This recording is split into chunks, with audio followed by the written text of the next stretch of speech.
పిచ్చి నుండి తీసుకెళ్ళింది ఆమె తీసుకొచ్చింది, అది పాయింట్. అక్కడ తీసుకురాకూడదు. అక్కడ గేమ్ సెటప్ టచ్ చేయకండి, వదిలేయండి గేమ్ ప్రాపర్టీస్ అన్నారు. నేను వదిలేసి వచ్చేసా. బౌల్ తీసుకొచ్చేసింది మొత్తం. నేను ఇప్పుడు ఏం చెప్తున్నా అంటే 2.5 లెమన్స్ ఉన్నాయి మా దగ్గర. 4 days 5 days నాన్ వెజ్ లేదురా, నాన్ వెజ్ లేదు కాబట్టి నాకు లెమన్ తో అయితే పని లేదు.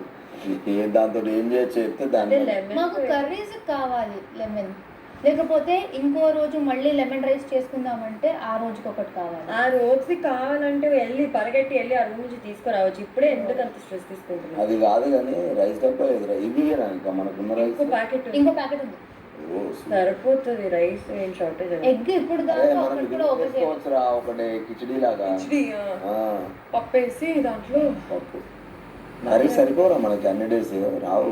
ఎగ్జాక్ట్లీ ఒక రోజు ఎగ్ కర్రీ చేసేస్తాం. కిచడీ మేము ప్లేన్ కూడా చేయగలం. ఎగ్ కర్రీ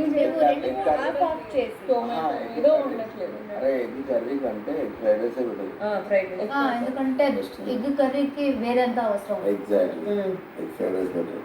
ఆ ఉల్లా చేసుకోవాలి మనం. అది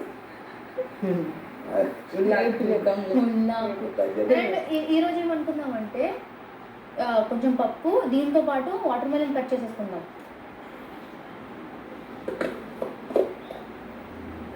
ఏం చేస్తున్నారు సోనియా వాళ్ళు? క్లీనింగ్ చేస్తున్నాడు. మన ఏం చూస్తున్నావు? స్టవ్ క్లీనింగ్ కాదు, నవ్వే నాదే చూస్తున్నాడా? మన ఇద్దరం హాలిడేకి వెళ్తే మనం మ్యూజిక్ పెట్టుకున్నాం.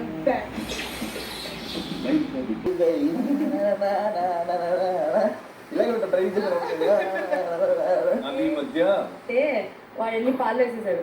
లేదు ఆ తర్వాత మళ్ళీ నేను తీసి దంచిన. ఈమె జస్ట్ మనది ఏమంటారు, నువ్వు జస్ట్ మిల్క్ తాగుతావు కదరా వితౌట్ షుగర్, ఇలాచి మంచిగానే హెల్త్ గా నా ఉద్దేశం. చాలా మంచిది ఇలాచి మిల్క్. నీకు నచ్చదా? బానే ఉంది. మర్చిపోయి కాదు, పాలు మరిగిన తర్వాత ఇలాచి వేసిన, ఆ తర్వాత నీకు ఇచ్చిన తర్వాత షుగర్ అండ్ టీ పౌడర్ వేసిన. నాకు క్వాంటిటీ తెలిసింది యాక్చువల్లీ 1 పాకెట్కి ఈజీగా 4 మెంబర్స్కి టీ. ఈరోజు సెట్ అయిందా టీ? సూపర్ అయితే. 2 మిల్క్ ప్యాకెట్స్ ఉన్నాయి. వాళ్ళొకటి వాళ్ళకి ఈరోజు ఫ్రెష్ వచ్చింది కదా, వాళ్ళే వచ్చి మరి మా దాంట్లో పెట్టారు. మా దాంట్లో నుంచి తీసారు కాబట్టి మేము వాపస్ పెట్టేశాం. వెళ్ళి